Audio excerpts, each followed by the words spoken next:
Hello friends, Rajasthan ज्ञान धारा channel में आपका स्वागत है। आज हम हमारी दुर्गों की कड़ी में हमारी ये लास्ट क्लास है जिसमें हम कुछ इम्पोर्टेंट दुर्ग लेके आए हैं जो कि एग्ज़ाम की दृष्टि से काफ़ी इम्पोर्टेंट है। लेकिन हम उन्हीं फैक्ट्स के बारे में चर्चा करेंगे जो काफ़ी इम्पोर्टेंट हो, क्योंकि वैसे तो राजस्थान में बहुत सारे दुर्ग हैं, सबको पढ़ना पॉसिबल नहीं है और सारे एग्ज़ाम्स में आते भी नहीं हैं। लेकिन जो इम्पोर्टेंट है हम उन्हीं के बारे में चर्चा करेंगे। तो स्टार्ट करते हैं हम आज की क्लास। और लास्ट क्लास है ये आज की, जिसमें बहुत बहुत ही ज़्यादा इम्पोर्टेंट दुर्ग हैं। वो कहते हैं ना, अंत भला तो सब भला। तो ध्यान से देखिएगा आज की हमारी दुर्गों की लास्ट क्लास। सबसे पहले हमेशा की तरह हम वही बात करेंगे कि जो दुर्ग है वह कहाँ स्थित है, उसकी क्या विशेषताएं हैं। तो सबसे पहले हम बात करेंगे कुचामन का किला, जो कि नागौर में स्थित है। कुचामन का किला नागौर में स्थित है। इसका निर्माण गौड़ राजपूतों के द्वारा करवाया गया था। आधुनिक निर्माता जालिम सिंह को माना जाता है। इसे अणखला दुर्ग भी कहा जाता है। अब मैंने आपको बताया था हमारी पिछली क्लास में कि अणखलो जो सिवाणों है वह सिवाना के दुर्ग को कहा जाता है और अणखला दुर्ग कुचामन के किले को कहा जाता है। यह जागीरी किलों का सिरमौर कहा जाता है, क्योंकि जागीरदारी जो किले थे उनमें सबसे सर्वश्रेष्ठ जो किला था वह कुचामन का किला था, इसलिए इसे जागीरी किलों का सिरमौर कहा जाता है। इस दुर्ग के बारे में कहा जाता है, यह दुर्ग भले ही ठकुरानी जाए के पास हो पर रानी जाए के पास यह दुर्ग नहीं है। इसमें सुनहरी बुर्ज स्थित है, पगलिया बुर्ज स्थित है, अंधेरिया महल और पातालिया महल। दोस्तों, हमसे केवल ये चीज़ें पूछी जाती है कि ये कहाँ पे स्थित है, तो हमें बताना है कि यह कुचामन के किले में स्थित है। इनके बारे में ज़्यादा डिटेल्स हमसे नहीं पूछी जाती है। आगे हम चर्चा करेंगे कि कुचामन एकमात्र ऐसा जागीरी किला था जिसकी स्वयं की मुद्रा थी और उस मुद्रा को 31 दा कहा जाता था, क्योंकि यहाँ पे एक टकसाल थी जिसमें टकसाल में सिक्के ढाले जाते थे और उन सिक्कों का या मुद्रा का नाम था 31 दा। कुचामन जागीर की राजधानी थी मारोट और अभय सिंह के शासक, अभय सिंह वही शासक है जिनके काल में 1730 का जो खेजड़ली जो संग्राम था वह खेजड़ली गांव जोधपुर में हुआ था। ये वही अभय सिंह है, मारवाड़ के शासक।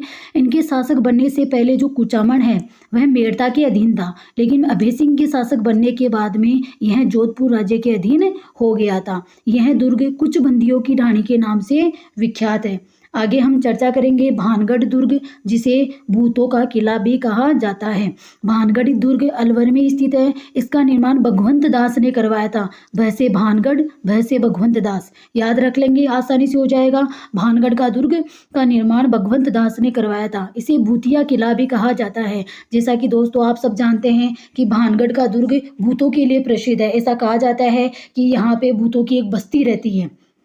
इस दुर्ग में मेहंदी महल स्थित है और घास का कुंड स्थित है। जो दुर्गों के बारे में जो भी इम्पोर्टेंट चीज़ है हम उन्हीं के बारे में चर्चा करेंगे। आगे हम बात करेंगे नागौर के दुर्ग के बारे में। जो नागौर का दुर्ग है उसका निर्माण केमास या कदम्बवास ने करवाया था। ये जो केमास या कदम्बवास था वह सोमेश्वर का दरबारी मंत्री था। नागौर दुर्ग का प्राचीन नाम इसे अहिछत्रपुर, नागाना या नागौर भी कहा जाता है। वास्तविक बादल महल, मैंने आपको बताया था जो कि बादल महल है वह राजस्थान के हर दुर्ग में बादल महल है। सबसे ऊंचा बादल महल है वह सोनार के किले का है। जो एक बादल महल है जो वास्तविक बादल महल कहा जाते हैं वह नागौर के किले के हैं। ऐसा कहा जाता है कि जो नागौर के बादल महल है उनके अंदर में जाने पर हमें ऐसा लगता है कि हम बादलों के पास आ गए या बादलों को छू रहे हैं, इसलिए इन्हें वास्तविक बादल महल कहा जाता है। और जो सोने की नक्काशी के बादल महल थे वह जूनागढ़ के थे। और एक बादल महल वह हैं जहाँ पे महाराणा प्रताप का जन्म हुआ था, वह कुंभलगढ़ में स्थित है। इनका निर्माण, ये जो वास्तविक बादल महल है इनका निर्माण भक्त सिंह ने करवाया था। यह जल प्रबंध हेतु विश्व विख्यात है। अमर सिंह राठौड़ की कर्म स्थली है और अमर सिंह की 16 खंभों की छतरी यहीं पर स्थित है। यह अमर सिंह मारवाड़ के शासक गज सिंह थे, उनके पुत्र थे। तब गज सिंह ने इन्हें मारवाड़ से निकाल दिया था और जसवंत सिंह प्रथम को शासक बना दिया था। तब अकबर ने इन्हें नागौर की यह जागीर दी थी। इसी कारण नागौर की जागीर में अमर सिंह यहाँ पे शासन किया करते थे। इसी कारण यहाँ पे अमर सिंह की 16 खंभों की छतरी स्थित है। आगे हम चर्चा करेंगे बयाना का दुर्ग, जो कि कहाँ पे है, भरतपुर में स्थित है, जहाँ पे प्राचीन काल में नील की खेती की जाती थी। बयाना का दुर्ग भरतपुर में स्थित है। इसे विजय मंदिर किला भी कहा जाता है। इसका निर्माण 1040 में विजयपाल के द्वारा करवाया गया था। इसका उपनाम है सोनितपुर, बाणासुर, विजय मंदिरगढ़, बादशाह दुर्ग भी कहा जाता है। यह गिरी श्रेणी है। गिरी श्रेणी मतलब पर्वत पर स्थित है, दमदमा या मानी पहाड़ी पर स्थित है, इसलिए ये भी एक गिरी श्रेणी का दुर्ग है, बयाना का दुर्ग भरतपुर। 1618 में डच, यहाँ पे डच है ये दोस्तों, डच यात्री फ्रैंक स्पेल्सर्ट बयाना आते हैं और उन्होंने नील की खेती की जानकारी दी थी, इसलिए नील की खेती के साक्ष्य है वह बयाना भरतपुर से मिलते हैं। बयाना का जो प्राचीन नाम था वह श्रीपंत है। दोस्तों हमसे दुर्गों के उपनाम पूछ लिए जाते हैं, या फिर वह कौन सी पहाड़ी पर स्थित है, किसने बनाया था, इन दुर्गों के बारे में ज़्यादा और डिटेल्स हमें नहीं मिलती है। एग्जाम्स में बस हमसे इतना ही पूछा जाता है। आगे हम बात करें तो राजस्थान का जो प्रथम विजय स्तंभ है वह बयाना के दुर्ग में है, जिसका निर्माण समुद्रगुप्त के द्वारा करवाया गया था। अब विजय स्तंभ राजस्थान में और भी विजय स्तंभ है। पहला विजय स्तंभ बयाना दुर्ग भरतपुर में है, दूसरा विजय स्तंभ मंढोर जोधपुर में है, तीसरा विजय स्तंभ चित्तौड़गढ़ में है, जिसका निर्माण कुंभा ने करवाया था, जेता, पोमा, पूंजा जिसके वास्तुकार थे। चौथा विजय स्तंभ आउवापाली में स्थित है। आउवापाली जो कि 1857 की क्रांति में काफ़ी प्रसिद्ध था, जहाँ पे जन आंदोलन हुआ था। पांचवा विजय स्तंभ यह जैसलमेर में स्थित है। तो ये 5 विजय स्तंभ हैं जो हमें बहुत अच्छे से याद करने हैं। उषा मंदिर, जिसका निर्माण चित्रलेखा ने करवाया था, लेकिन जो मुबारक खिलजी है उसने इस उषा मंदिर को तुड़वा दिया और इसका नाम इसे मस्जिद में तब्दील कर दिया था और नाम रखा था उषा मस्जिद। भीमलाट स्थित है, जिसका निर्माण विष्णुवर्धन ने करवाया था। तो हमसे पूछ ले उषा मंदिर बयाना दुर्ग में, प्रथम विजय स्तंभ बयाना दुर्ग में, भीमलाट कहाँ पे हैं, बयाना दुर्ग में। आगे हम चर्चा करेंगे कि बाला किला, बाला किला अलवर में स्थित है। बाला किला कहाँ पे है, अलवर में स्थित है। इस कारण इसे अलवर का किला भी कहा जाता है। इसका निर्माण उल्गू राय या कोकिल देव ने करवाया था। इसे 52 दुर्गों का लाडला किला कहा जाता है। यहाँ पे सलीम महल स्थित है, हैंगिंग महल स्थित है, यानी कि झूलता हुआ महल, झूलता हुआ महल स्थित है, और झूलता हुआ ब्रिज यानी हैंगिंग ब्रिज कहाँ पे है, कोटा में। हैंगिंग महल कहाँ पे है, बाला किला अलवर में स्थित है, जिसे 52 दुर्गों का लाडला कहा जाता है। आगे हम चर्चा करेंगे कोटा के दुर्ग के बारे में। कोटा का दुर्ग कोटा में स्थित है। इसका निर्माण देवा जेत्र सिंह ने करवाया था और यह माउठा या रावठा तालाब में स्थित है। भित्ति चित्रों हेतु प्रसिद्ध झाला हवेली, झाला हवेली हमसे हवेलियों में पूछ लिया जाएगा कि झाला हवेली कहाँ पे है, कोटा में है और भित्ति चित्रों के लिए प्रसिद्ध है। 1857 की क्रांति के समय सर्वाधिक समय तक क्रांतिकारियों के अधीन रहने वाला दुर्ग है कोटा का दुर्ग। जहाँ पर कोटा का शासक था 1857 में राम सिंह द्वितीय, लगभग 6 माह तक उसे कोटा के दुर्ग में कैद करके रखा गया था। तो ये था दोस्तों हमारा कोटा का दुर्ग। आगे हम हमारी दुर्गों की कड़ी में चर्चा करेंगे शेरगढ़ का दुर्ग या कोसवर्धन दुर्ग, जो कि कहाँ पे स्थित है, बारां में स्थित है। शेरशाह सूरी के कारण इसका नाम शेरगढ़ का दुर्ग पड़ा है। शेरगढ़ दुर्ग, जिसे कोसवर्धन का दुर्ग भी कहते हैं, वह बारां में स्थित है। इसका निर्माण मालदेव ने करवाया था और यहाँ पर हुंकार तोप स्थित है। इस दुर्ग में रावल महल स्थित है। नाहरगढ़, एक नाहरगढ़ जयपुर में स्थित है। एक नाहरगढ़ जयपुर में है और दूसरा नाहरगढ़ हमसे पूछ ले, दूसरा नाहरगढ़ जिसकी आकृति दिल्ली के लाल किले के समान है, वह नाहरगढ़ बारां में स्थित है। हुंकार तोप कहाँ पे है, शेरगढ़ दुर्ग बारां में स्थित है।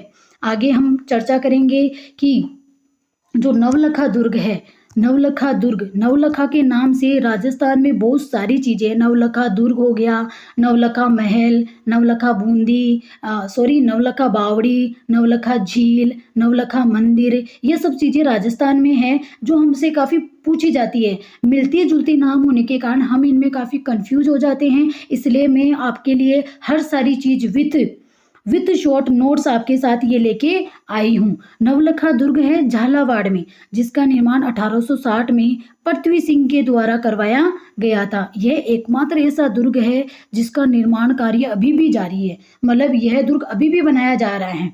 नवलखा के नाम से जो विभिन्न स्थान है जिनके नाम से हम बहुत ज़्यादा कंफ्यूज्ड हो जाते हैं, जैसे नवलखा बावड़ी डूंगरपुर में है, नवलखा दरवाजा रणथंभौर के दुर्ग का है, नवलखा बुर्ज चित्तौड़गढ़ में है, नवलखा महल उदयपुर में है, नवलखा मंदिर पाली में है, नवलखा झील बूंदी में है, नवलखा झील है वह बूंदी में है, और नवलखा दुर्ग झालावाड़ में है जिसका निर्माण पृथ्वी सिंह ने करवाया था।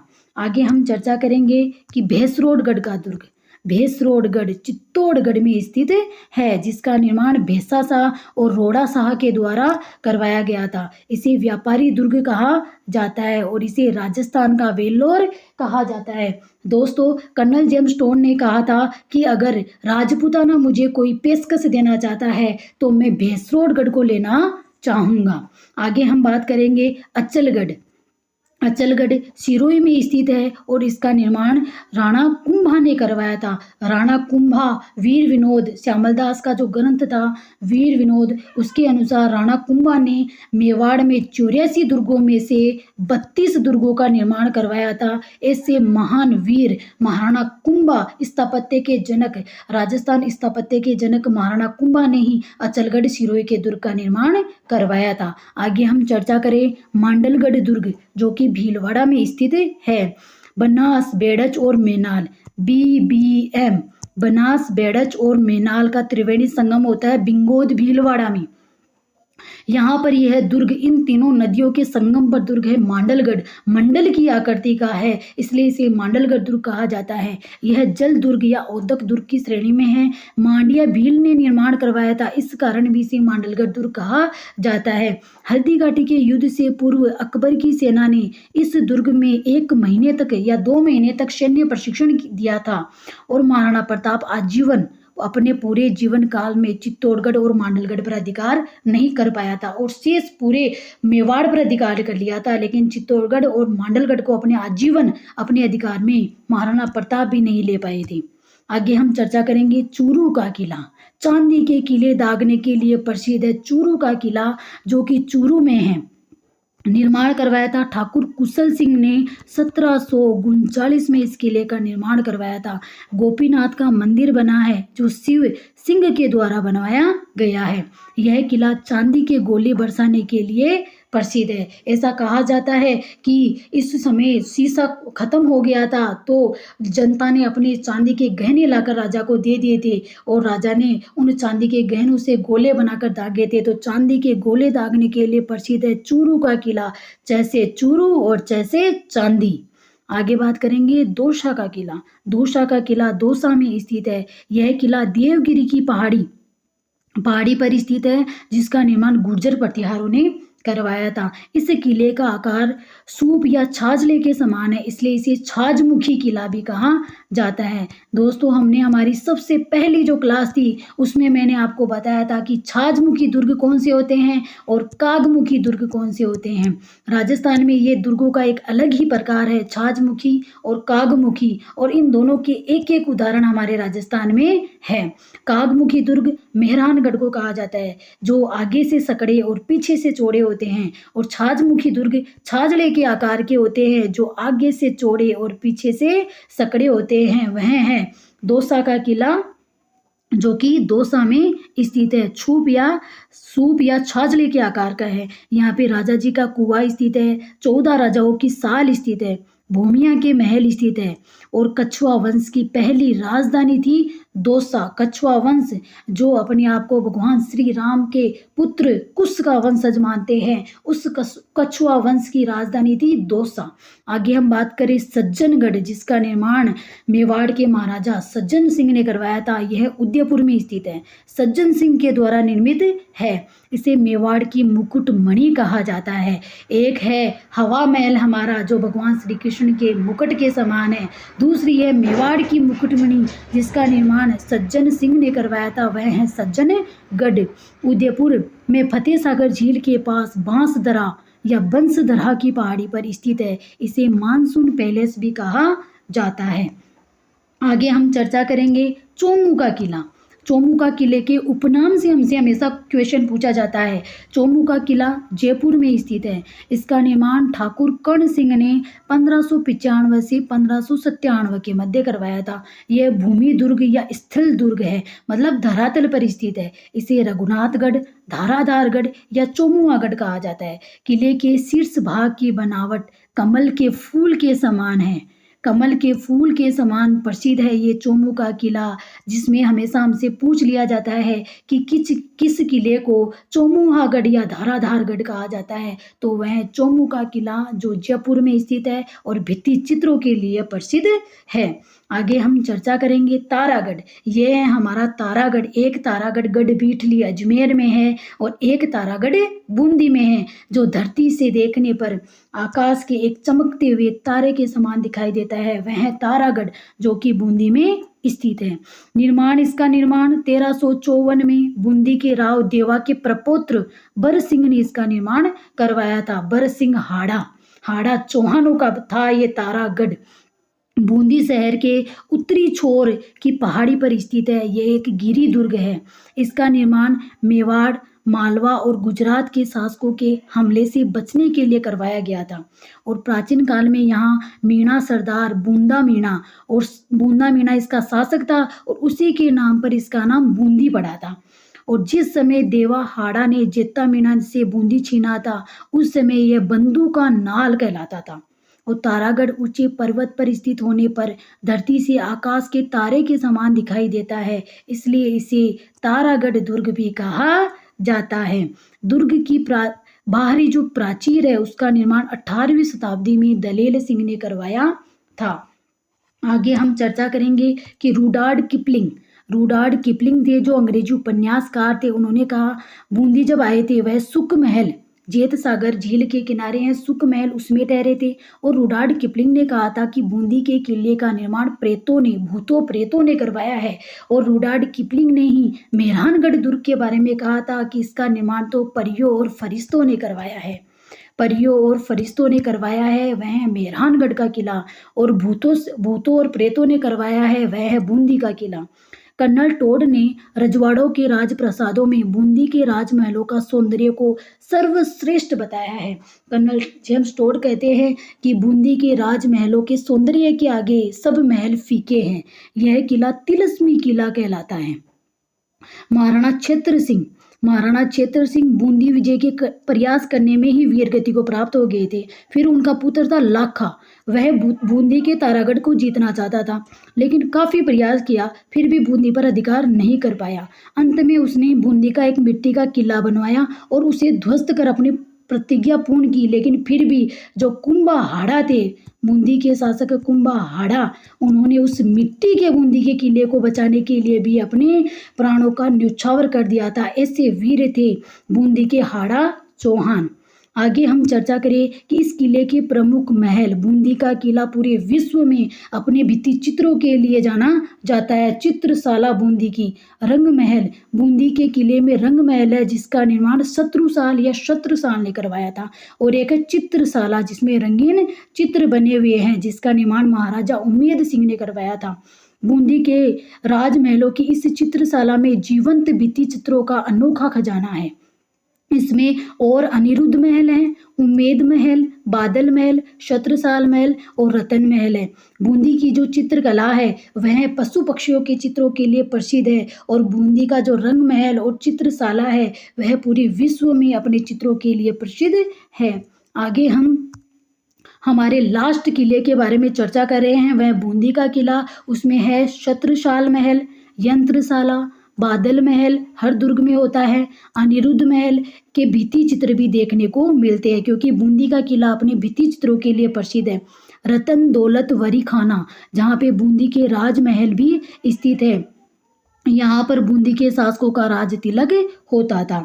बूंदीगढ़ में एक महल नहीं बल्कि पीढ़ी दर पीढ़ी राजाओं के बनाए गए महल है। इसलिए महलों का परिसर कहा जाता है। हमसे पूछ लिया जाता है कि किस दुर्ग को महलों का परिसर कहा जाता है, तो महलों का परिसर है बूंदी का किला तारागढ़। इस कारण जो इसे क्या कहा जाता है, गढ़ पैलेस भी कहा जाता है। यहाँ पे नवल सागर झील स्थित है बूंदी में, जेत सागर झील है बूंदी में। इस दुर्ग में गर्भ गुंजन तोप स्थित है। ऐसा कहा जाता है कि जब इस तोप को चलाया गया था तो पशु पक्षियों के गर्भपात हो गए थे, इसलिए इसका नाम पड़ा गर्भ गुंजन तोप। जिसमें